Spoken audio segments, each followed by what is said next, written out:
Assalamualaikum warahmatullahi wabarakatuh. Bagaimana kabarnya hari ini? Semoga baik, guys. Semoga kalian sehat selalu. Nah, sebelum kita mulai pelajaran, mari berdoa terlebih dahulu. Berdoa mulai.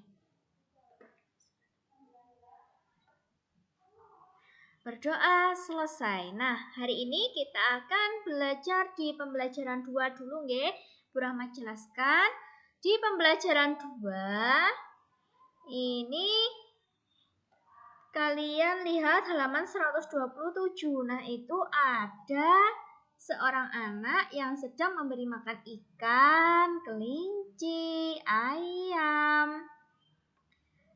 Nah, itu merupakan salah satu sikap mencerminkan nilai-nilai Pancasila, saling mengasihi antar sesama makhluk hidup.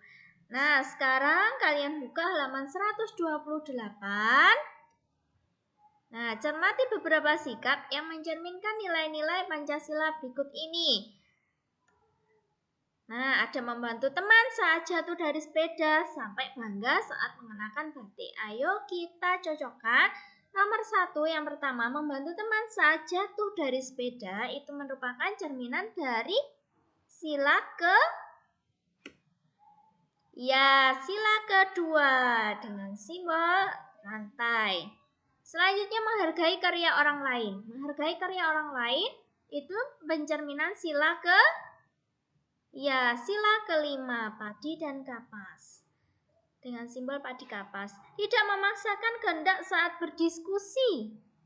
Nah, ini pencerminan sila keempat.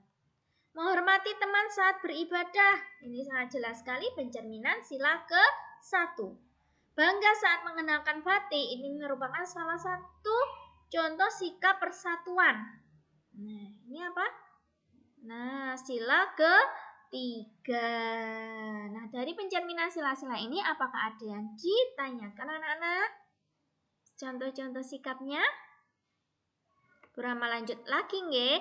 Nah, pada bawahnya itu ada bacaan, Lina memiliki seekor kucing, terus kucingnya jatuh dari atap rumah. Nah, setelah itu Lina membawanya ke dokter hewan untuk diobati. Lina sangat senang karena kucingnya sudah bisa berjalan kembali setelah diobati. Nah, apa yang kamu lakukan apabila menjadi Lina? Nah, jika menjadi Lina tentunya kita juga harusnya membawa kucing tersebut ke dokter, tapi dokternya ada dokter khusus, yaitu dokter hewan agar segera tertolong. Nah, ini merupakan pencerminan nilai luhur Pancasila. Lanjutnya, kita lanjut ke pembelajaran 3, nggih, karena itu di pembelajaran selanjutnya itu sudah pernah diajarkan. Ayo ke pembelajaran 3. Dibuka langsung halaman 135, 137. Kita belajar tentang perkembangbiakan generatif dan perkembangbiakan vegetatif. Nah, perkembangbiakan itu cara perkembangbiakannya itu dibagi 2. Ada yang generatif, ada yang vegetatif. Apa sih generatif? Apa sih vegetatif? Mari kita pelajari lebih lanjut. Perkembangbiakan generatif. Apa sih? Nah, generatif itu dibagi 2 pada tumbuhan dan pada hewan. Kita bahas yang pada tumbuhan dulu. Kalau pada tumbuhan yaitu melalui perkawinan sel jantan atau benang sari dengan sel betina putih. Berarti putihnya ini di sini ya. Ini yang hijau ini warnanya putih. Terus yang jantan benang sari yang ini. Nah, kalau kalian amati pada bunga sepatu itu sangat terlihat jelas sekali mana yang jantan, mana yang betina. Ini kalau pada tumbuhan. Nah, sekarang kalau pada hewan itu melalui perkawinan sel kelamin jantan yang disebut sperma dan sel kelamin betina yang disebut ovum. Jadi beda ya sebutannya, sama-sama sel kelamin jantan dan betina, tapi kalau pada tumbuhan itu benang sari, betinanya putih, tapi kalau pada hewan sel kelamin jantannya itu sperma dan sel kelamin betinanya itu ovum. Nah, contohnya hewan-hewan yang berkembang biak secara generatif itu ada ini, dibagi menjadi apa kemarin? Vivipar, yang ini vivipar, ovipar, dan ovovivipar ya. Dari sini ada yang ditanyakan penjelasan dari Bu Rahma? Nah, sekarang kita ke vegetatif nggih. Apa sih vegetatif itu? Kalau generatif tadi melalui perkawinan, ya kan? Melalui perkawinan. Nah, tapi kalau vegetatif itu tanpa perkawinan. Tidak ada peleburan sel kelamin jantan dan sel kelamin betina. Nah, vegetatif itu dibagi menjadi vegetatif alami dan vegetatif buatan. Kalau vegetatif alami itu tidak kawin, itu terjadi pada tumbuhan dengan sendirinya, alami. Kalau pada buatan itu dengan bantuan manusia. Untuk lebih jelasnya, mari kita simak video berikut ini.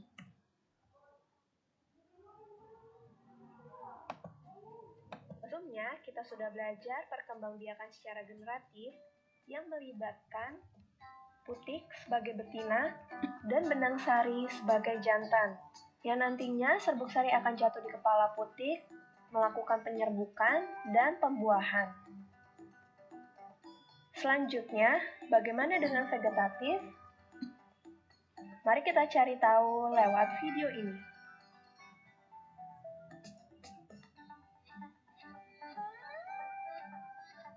Perkembangbiakan tumbuhan secara vegetatif adalah perkembangbiakan tumbuhan yang hanya melibatkan satu induk saja. Dapat dikatakan bahwa perkembangbiakan secara vegetatif adalah perkembangbiakan tanpa melalui kawin. Perkembangbiakan vegetatif ini dapat dibagi menjadi dua, yaitu vegetatif alami dan vegetatif buatan. Vegetatif alami tidak melibatkan campur tangan manusia. Contoh vegetatif alami yang pertama adalah spora. Kotak spora atau sporangium akan pecah, lalu spora akan keluar dan jatuh di tempat yang cocok.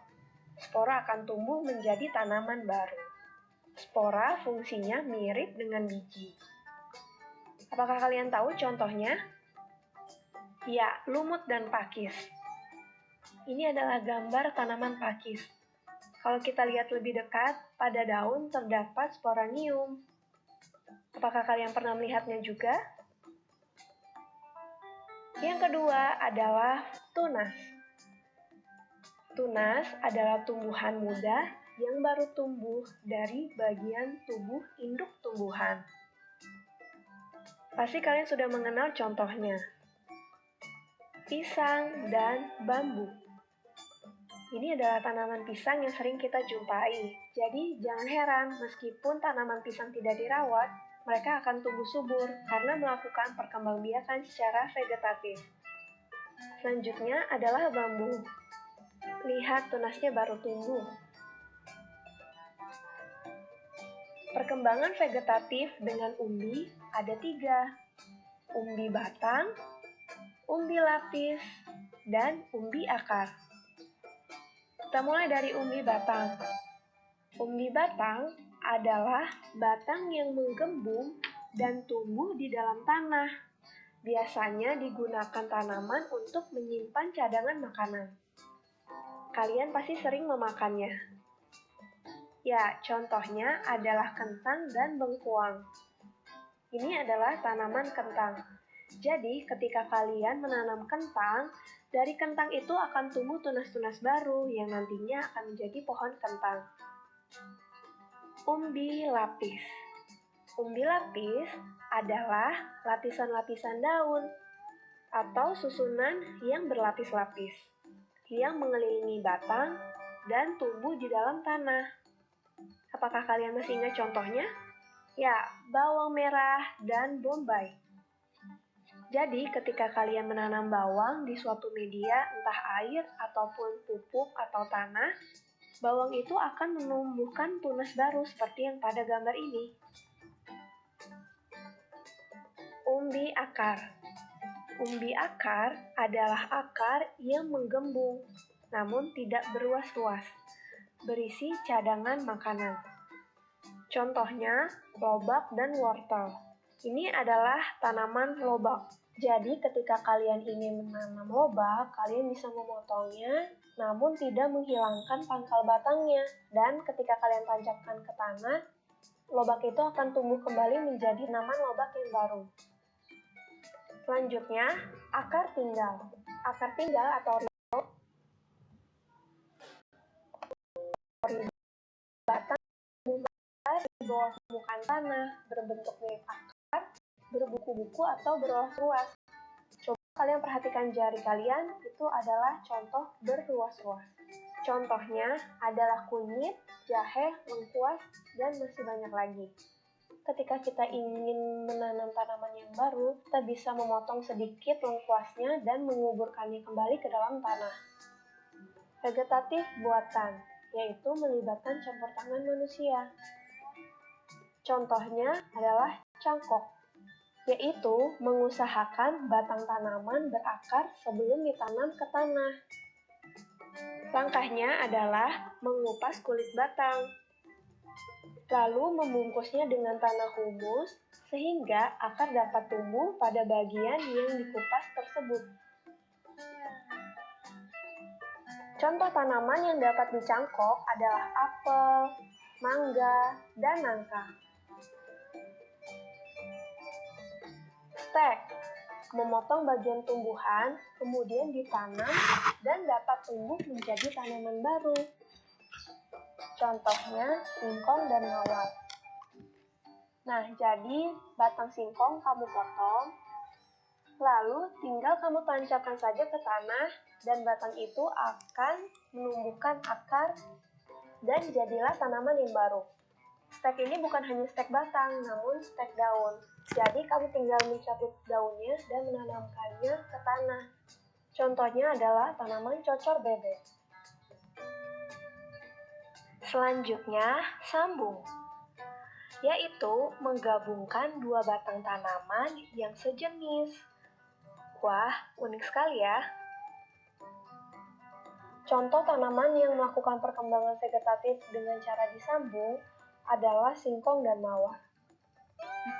Perhatikan gambar batang mawar yang nantinya akan disambung, lalu diikat dengan baik agar menyatu sempurna. Biasanya hal ini dilakukan untuk menggabungkan dua keunggulan tanaman. Nah, ini adalah contoh dari hasil penyambungan mawar merah dan mawar putih. Indah ya? Merunduk, yaitu mengusahakan bagian batang tanaman agar mengenai tanah atau merundukannya. Kemudian dibenamkan oleh tanah. Contoh tanaman yang dapat berkembang biak dengan cara merunduk adalah apel dan stroberi. Perhatikan contohnya. Jadi ketika dirundukkan, pada batang tersebut akan tumbuh akar.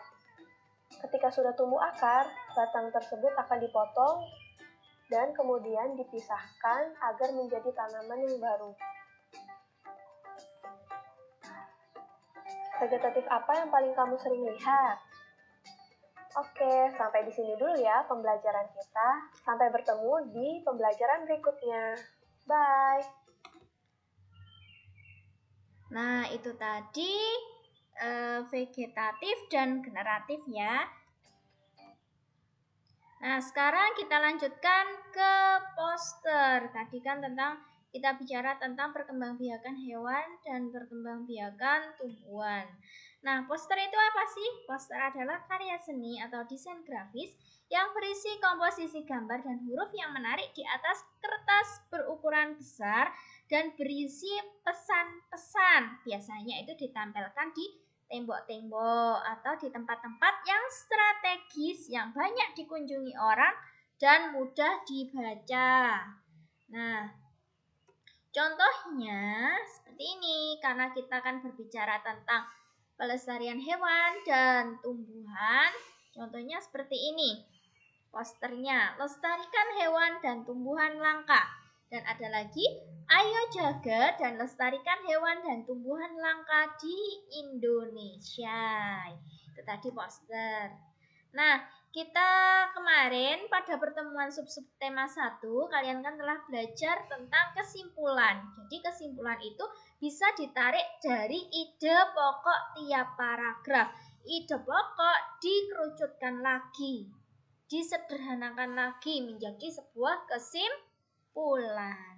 Nah, kesimpulan yang baik itu berisi pesan yang ingin disampaikan kepada pembaca, intisari dari tulisan, menggunakan kosakata baku dimulai dari khusus ke umum, dan pernyataan ini yang dibilang Bu Rahma tadi, pernyataan yang dibuat berdasarkan ide pokok dan kata kunci dari kalimat penjelas dengan kalimat sendiri. Itu tadi tentang kesimpulan.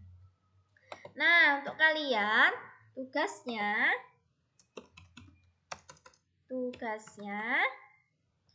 yang pertama, membuat poster tentang pelestarian makhluk hidup. Nggih. Ini minimal 3 orang. Maksimal maksud saya, maksimal keliru. Maksimal 3 orang. Kalian jadi boleh berkelompok, nggih, maksimal 3 orang. Terus temanya nggak boleh keluar dari tema ya, tentang pelestarian makhluk hidup seperti yang dicontohkan Bu Rahma tadi. Posternya, pelestarian makhluk hidup dikerjakan di kertas manila. Kertas manila dibagi 2, jadi dibagi 2 bagian. Yang dikerjakan 1 bagian saja. Ya, pokoknya kertas manila itu sama potong jadi 2. Nah, kan ada 2 bagian. Nah, yang 1 bagian itu kalian buat poster, dan 1 bagian yang lain buat jaga-jaga kalau ada tugas lagi. Jadi yang dibagi menjadi 2 bagian yang digunakan untuk poster hanya 1. Nah, ini bagaimana Bu kalau saya mengerjakan sendiri? Kalau mengerjakan sendiri boleh, kan tentuannya maksimal 3 orang. Nah, ini tugas yang pertama. Waktunya, batas pengumpulannya sampai minggu depan.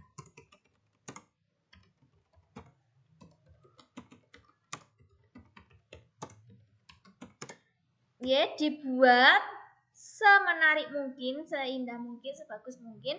Terus nanti yang paling bagus nanti dibingkai, terus ditempelkan di kelas sebagai kenang-kenangan ya.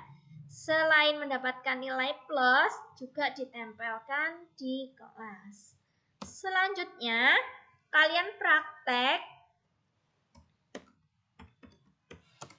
menanam umbi lapis. Ayo, contohnya umbi lapis itu tadi apa? Di gelas bekas, gelas plastik bekas atau barang-barang bekas lainnya. Boleh di polybag juga boleh kalau punya. Nah, ini praktek menanam umbi lapis. Ayo, umbi lapis tadi apa? Giling-giling. Praktek. Terus nanti segera dikerjakan. Nanti kalau ada monitoring, Bu Rahma minta kalian membawa ke sekolahan. Oke? Bisa, kalau yang ini bisa langsung dikerjakan yang praktek menanam umbi lapis, nggih? Cukup sekian pembelajaran hari ini. Ada yang ditanyakan? Kalau ada yang ditanyakan, nanti tolong jawab Bu Rahma, nggih. Sekian, Assalamualaikum warahmatullahi wabarakatuh.